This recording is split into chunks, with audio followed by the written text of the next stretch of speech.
Samantala, isa na namang kaso ang idinulog at bibigyang solusyon ni Attorney JJ Atienza. Narito ang bisig ng batas.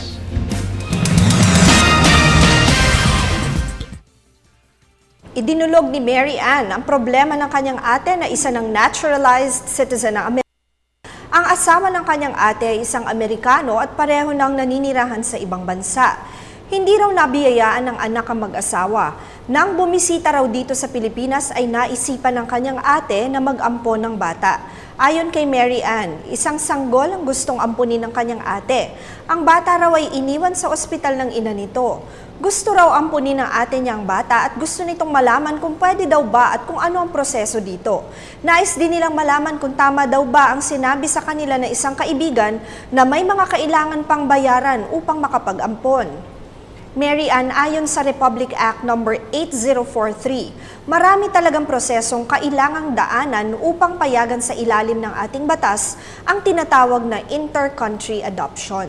Ayon sa Section 7 na nasabing batas, hanggat maaari, last resort lamang ang pagpayag sa inter-country adoption. Mas pinahahalagahan kasi sa ating family code na hanggat maaari ang pag-aampon ay limitado sa loob ng bansa. At kung wala nang ang iba pang maaaring mag-ampon, bata ay saka lamang ikokonsidera ang pag-aampon ng mga taga-ibang bansa. Ayon sa iyong kwento, ang sanggol na nais ampunin ng iyong ate ay batang iniwan lamang sa ospital ng kanyang ina. Upang masimulan ng iyong kapatid ang proseso ng pag-aampon, kinakailangan na ang bata ay classified as legally free ayon sa Section 8 ng RA 8043 at dapat ay makakuha ng mga sumusunod na dokumento. Una, foundling certificate. Ikalawa, decree of abandonment. Ikatlo, medical evaluation or history. Ikaapat, psychological evaluation. At lima, ang pinakahuling larawan o litrato ng bata. Ang kakayahan ng mag-asawa ang mga sumusunod ang dapat na ipakita na sila ay 27 years old pataas ang edad at 16 years ang tanda sa aampuning bata. Joint ang adoption nilang dalawa, mag-asawa. Sila ay may kakayahan at kahandaan na maging responsableng magulang. Ikaapat, hindi sila convicted sa isang kasong kriminal involving moral turpitude. Ayon sa batas ng kanilang bansa ay maaari silang mag-ampon ng bata. Ika-anim, may kakayahan na suportahan ang lahat ng pangangailangan ng batang aampunin. Ikapito, handang kilalanin at irespeto ang karapatan ng batas ng bansa nila at ng bansa ng aampuning bata. Ikawalo, ang bansa nila ay may diplomatic relations sa bansang Pilipinas.